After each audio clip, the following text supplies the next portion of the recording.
Tension autour de la liste électorale provisoire. La CAP Côte d'Ivoire dénonce des irrégularités et exige des réformes. La coalition pour l'alternance pacifique en Côte d'Ivoire, CAP Côte d'Ivoire, a tenu une conférence de presse ce jeudi 3 avril 2025 à la maison du PDCI RDA à Cocody pour exprimer ses vives inquiétudes concernant la liste électorale provisoire remise par la commission électorale indépendante CEI le 17 mars dernier. Selon la CAP Côte d'Ivoire, cette liste comporte de nombreuses irrégularités susceptibles de compromettre la transparence du scrutin présidentiel d'octobre 2025.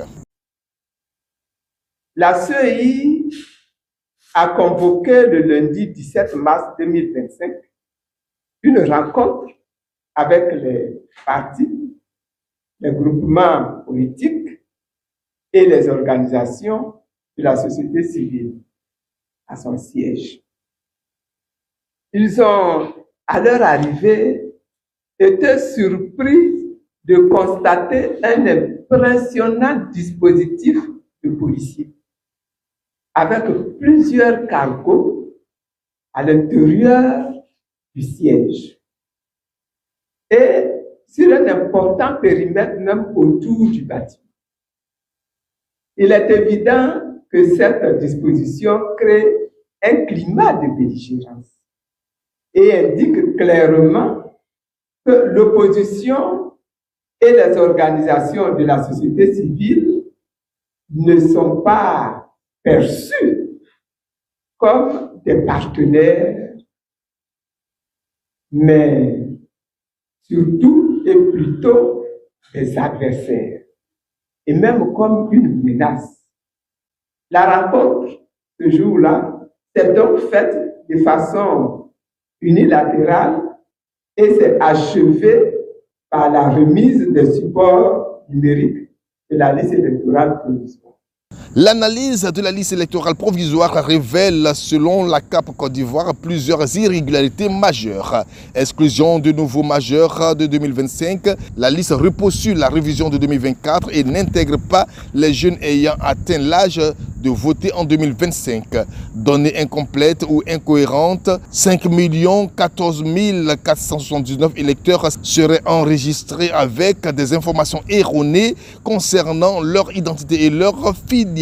Fraude et doublons. Plus de 125 000 cas de double inscription auraient été identifiés. Erreur grossière, certaines personnes apparaissent plus âgées que leurs propres parents tandis que d'autres sont inscrits avec des dates de naissance biologiquement impossibles, mères de moins de 10 ans et de plus de 90 ans. Au total, le système de gestion des données électorales de la CEI est défaillant.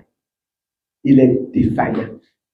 Et il ne garantit donc pas l'élaboration d'un fichier fiable et d'un fichier crédible. La coalition déplore également la non-réintégration de plusieurs personnalités politiques dans la liste électorale, notamment l'ancien président Laurent Gbagbo, l'ex-président de l'Assemblée nationale Soro Kibavori Guillaume et l'ex-ministre Charles Blé Goudé.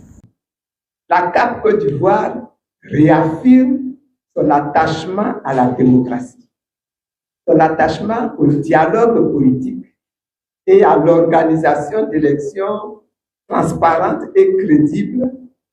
Et la CAP Côte d'Ivoire ne se laissera pas intimider par de manœuvres politiciennes.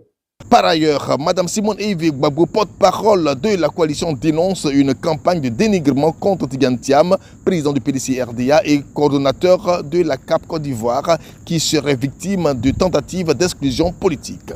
Face à cette situation, la CAP Côte d'Ivoire exige une réforme profonde de la CEI pour en faire un organe indépendant constitutionnellement protégé et régi par une loi organique garantissant sa neutralité. Un audit et une réforme complète de la liste électorale pour éliminer les irrégularités et garantir la participation de tous les citoyens en âge de voter. des sanctions contre les fraudeurs et une transparence accrue dans la gestion du fichier électoral, la réintégration des leaders politiques exclus et la fin des tentatives de marginalisation des candidats de l'opposition. Le rejet de toute tentative de candidature pour un 4e mandat du président actuel jugé anti-institutionnel par la coalition.